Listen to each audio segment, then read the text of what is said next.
They stood on my doorstep with plastic smiles and hands full of guilt. Mom held a pie. Dad had that rehearsed, we're still family look. I didn't yell, didn't cry. I just looked at them and said one sentence. You made your choice, so live with it. The silence after that felt like a funeral. Except this time, they buried me before I was ever dead.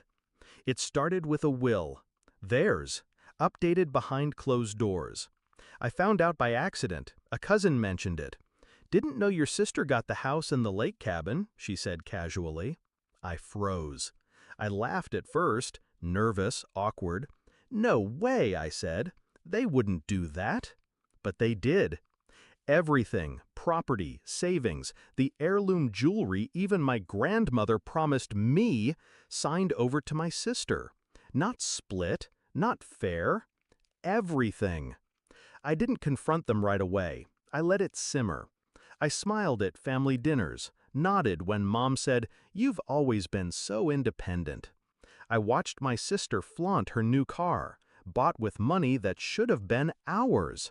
Not once did she ask if I was okay.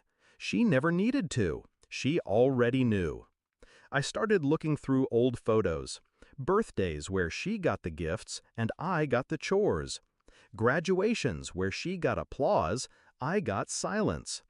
They didn't start favoring her in the will, they just finished it. But I wasn't going to beg. That's not how I move. I waited, observed. Let them think I was fine. Then I started pulling strings. Step 1, I changed my number. Quietly, no big family text, just disappeared from group chats. Step 2, I closed my side of the shared bank account they helped me open in college, one they'd quietly continued using. They'd gotten too comfortable. Step 3, I unfollowed them all. No dramatic announcement, just digital silence.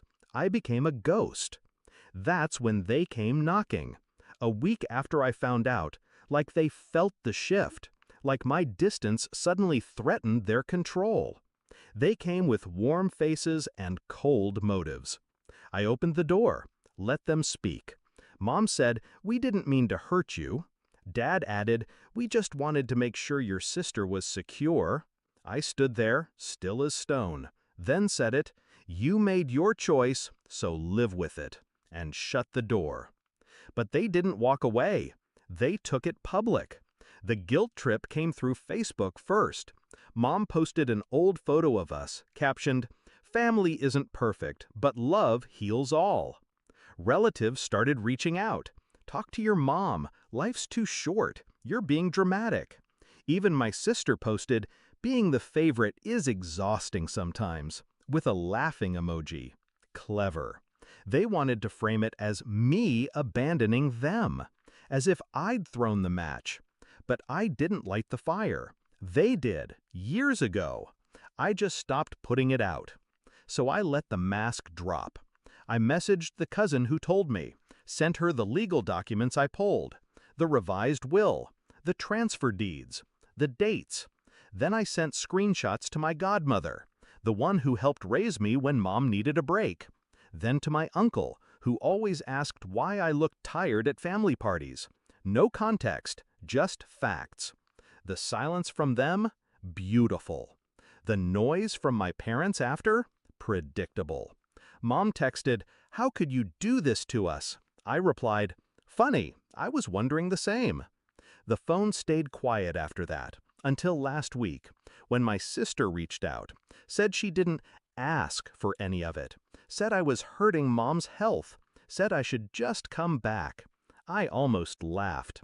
They gave her everything. She can carry that, too. Sometimes revenge doesn't need fire. Sometimes it's just truth, placed in the right hands. They wrote me out, so I erased the role I used to play. The loyal daughter, the peacekeeper, the afterthought. Now, they get to sit in the echo of their choices. They gave her everything, and now they get nothing from me. Not my voice, not my time, not my forgiveness. Justice doesn't always look like courtrooms and cameras. Sometimes it's just a closed door and the sound of someone walking away for good.